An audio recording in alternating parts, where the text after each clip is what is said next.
আসসালামু আলাইকুম ওয়া রাহমাতুল্লাহি ওয়া বারাকাতুহু। সম্মানিত দিনী ভাই ও বোনেরা, আজকে আমরা জানব মুনাজাতের সুন্নাত সমূহ। ১. ওযুর সাথে কিবলামুখী হয়ে দোয়া করা। মুনাজাতের শুরুতে আল্লাহর প্রশংসা এবং নবী করিম সাল্লাল্লাহু আলাইহি ওয়াসাল্লামের উপর দরুদ শরীফ পাঠ করা। ২. উভয় হাত সিনা বরাবর সামনে রাখা। ৩. হাতের তালু আসমানের দিকে প্রশস্ত করে রাখা। ৪. হাতের আঙ্গুল সমূহ স্বাভাবিক ফাঁকা রাখা। ৫. দু হাতের মাঝখানে সামান্য ফাঁক রাখা। ৬. মন দিয়ে কাকুতি মিনতি করে দোয়া করা।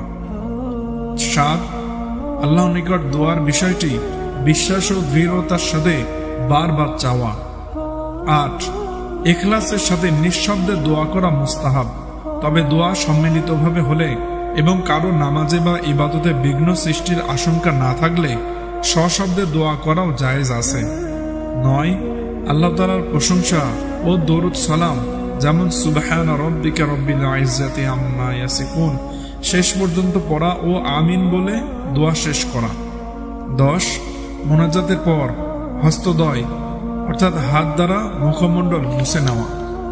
বিশেষ দ্রষ্টব্য: ফরজ নামাজের পর মোনাজাত করা মুস্তাহাব।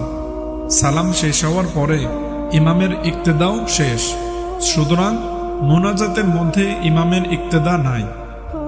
আলহামদুলিল্লাহ, আমরা এতক্ষণ মোনাজাতের সুন্নত সমূহ সম্পর্কে জানলাম। আল্লাহ তাআলা আমাদের সবাইকে এই সুন্নত অনুযায়ী আমল করার তৌফিক দান করুন, আমিন। ভিডিওটি ভালো লাগলে অবশ্যই শেয়ার করে দেবেন। হয়তো আপনার শেয়ার করার কারণে অন্য কেউ নতুন কোনো আমল খুঁজে পাবে।